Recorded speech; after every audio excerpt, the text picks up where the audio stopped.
Okay mga budingding, ito po yung video na napalabas po tayo sa TV Patrol Pampanga way back 2014.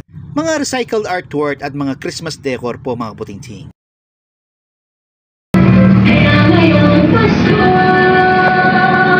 ang blessings ko'y sa'yo.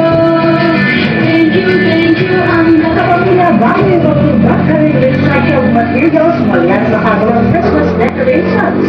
Pagkabos Christmas colors. robotics.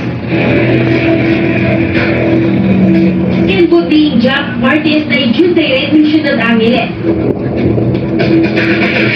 Ikeyang lalang gawa ka rin silang appliances at igawa yung vacuum cleaner, headlighting motorsiklo at robot ay extension cord.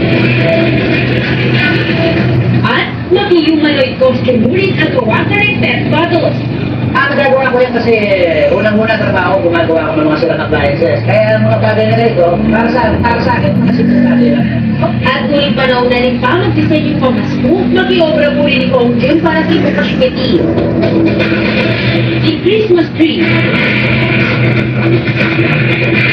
Gawa ka rin stand fan at pet bottles. Maki-box fan mo rin ang makimalati mag-Christmas tree at gawaging talsur. Isa na klaos metong ng lampara at makiparol mo rin ang gawaging cover ng electric fan. Kasi pag iniisip natin ang mga silang bagay, basura talagang basura siya. Pero pag iniisip natin ang mga basura, gagawin natin silang materyales.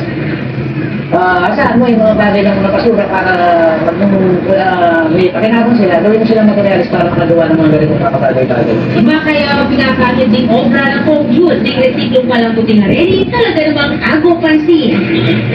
naman din na kailangan maging magastos di mapagmasosyal di kapaskuhan o nang may relasyon sa utang pagdesante, aba, hindi namakaya si pating dating basura, Merry Christmas decors na. Special story.